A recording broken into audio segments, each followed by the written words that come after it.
Good morning, evening, or afternoon, everybody. It's Kaghoe coming at you with another video. So today I wanted to talk about why Phase 4 PTR has given me a ton of hope for Phase 4 when it finally launches. I know a lot of people have been a little bit negative about it. I get a lot of comments on the channel. People say, no, Sod's dead, Sod's dead, Sod's dead. But I don't think it is. I definitely could see it making a tremendous comeback.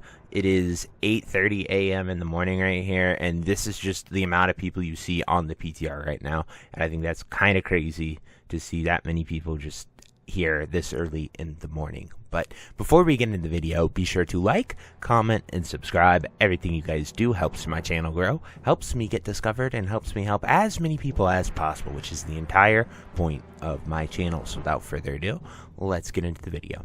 So a few things that I think the PTR has absolutely nailed is one of them is giving us hope. And it's giving us hope in the sense that they announced that 4 reputations, Timbermaw, Argent Dawn, Thorium Brotherhood, and Hydraxian Waterlords. Those 4 reps are getting new recipes and new gear, as well as tweaking some of the new things. So that being said, that is just hours and hours and hours of content that we can go do right now on the live server for Phase 3. And I think that that is something that is huge. A lot of people have been, wanting to do stuff, but they feel like they've capped out their character. Before, those reps were kind of arbitrary. They were super minor. Like, you might get a few things for doing them, but you didn't really have to do them. But now, it feels like you're missing out if you don't go and do them now. And that urgency for the hope of what it could be, what it could give, is really there. Yesterday I streamed about 6.5 hours of just grinding mobs. We did all of Argent Dawn up to Honored, and we did Timbermaw to Friendly. I plan on doing these streams every time I'm on playing, so check them out. I'm on Horde Crusader Strike if anyone else wants to join. But we got about 20 people or so yesterday, and it was really cool to get out there and just farm some mobs with everyone. And I had a really enjoyable experience. So if you're interested in the rep, I'll be doing the rep farm groups probably until Phase 4 launches. You can do quite a lot, or if I hit capped, but they'll be there in the coming weeks, so just be looking for them if you're there on Crusader Strike. But another thing that Phase 4 PTR has done really well is the world bosses. That world boss change is phenomenal. Most people, this was my experience in Classic at least, had about 1 or 2 guilds on every server that were the min-max elite people who sat there 24/7. The moment they spawned, they knew it was there, and those guilds either sold the loot or blacklisted everyone else from even trying the content. I was in a massive guild that was running 4 raid groups actively, so managing 160 people, which is incredible in its own right. And we were able to get 2 world bosses all of Classic, one of them being the Emerald Drakes that were on Hyperspawn. We got the first one in Hinterland, so we didn't know they were just hyperspawning them. But it was really cool to get out there and do them. And, the experience of just sitting there waiting and, playing silly games with people in Discord, those were fun times. But I think it is some content that everyone hasn't really done. Not many people have actually experienced those fights, so having them be flexible 20 to 40 man raids that are instanced to go in there and get the loot and fight the bosses, I think those are really good ideas. It adds to Onyxia. Onyxia is very much like that as well.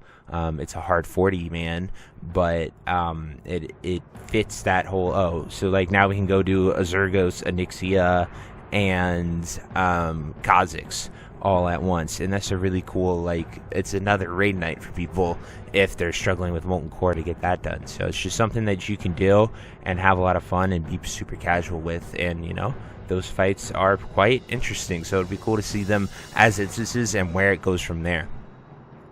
Then the next thing that I think they absolutely nailed correctly is the gear.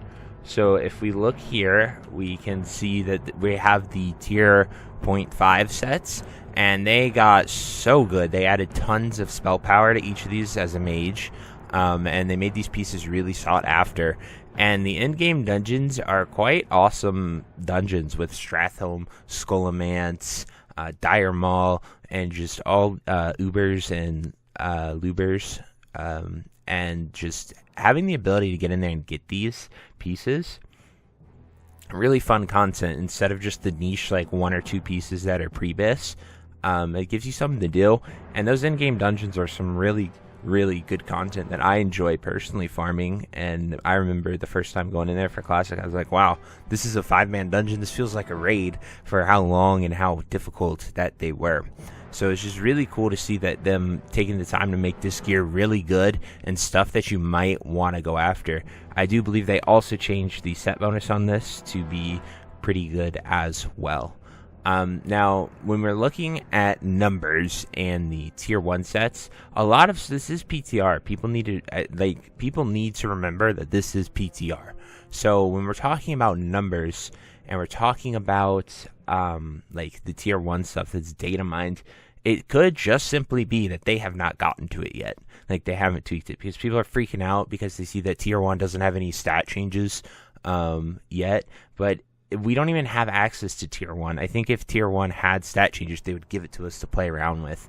But people are able to do molten core, so they're going in there and testing that, and they're able to do some other dungeons, but none of the new loot is dropping.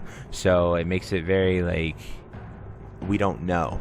And so that's why I haven't personally been on the PTR testing it, because to me, if there's no new loot, nothing new with the dungeons, I've done Skullomance, I've done Strathholm, I have done all of those max level dungeons more times than I can count. So I don't really care to do that. It's not too exciting for me.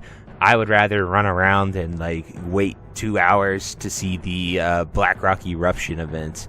I would rather run around and go try these quartermasters for you guys, to see what reps we can get, what we can get with those reputations, if there's any items. I went to Argent Dawn, there was nothing. I haven't tested the other ones because they require a significant rep grind to get to, but since Argent Dawn was not anything new, I figured that the others would not have new stuff either. Those are the things that I personally have been testing and enjoying.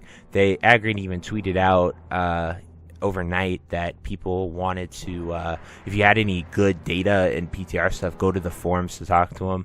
Twitter's good, but he said it's just too much, and he's really busy with making SOD amazing, so he has a lot of pressure there. But if you have grievances, if you have things that you want to do it, go check out that thread and feedback. I will post it in the comments. It'll be the pinned one, so you can give them your feedback, because he is looking for it, and they really want to get Phase 4 right. It feels like they just seem to have listened to us. They seem to have put in a lot of awesome new content, and they have done a lot of tweaks to make it feel like you're actually going to be earning something, and you'll want to do that pre-bis grind, so you can go into molten core and blast. So I'm super excited for it. I just wanted to make a positive video focused on what PTR has been for me and things I have enjoyed with it, because it's really easy to be negative, and a lot of people like to bash the smallest minute things like, oh, my class is completely gimped because they changed some stuff on PTR.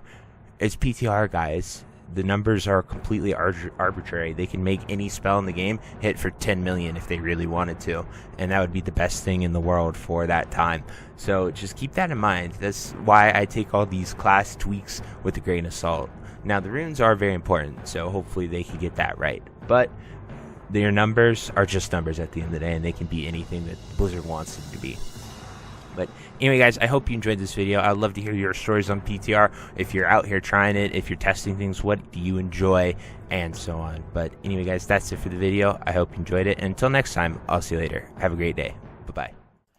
If you made it to the end of this video, thank you so much for watching. It truly means a lot to me. If you happen to find anyone that you know would also benefit from watching this video, please share it with them. It helps me out a ton and allows me to keep doing what I love every single day, and that is gaming and sort of helping people any way that I can. So finally, thank you so much, and I hope you have a fantastic day. Goodbye.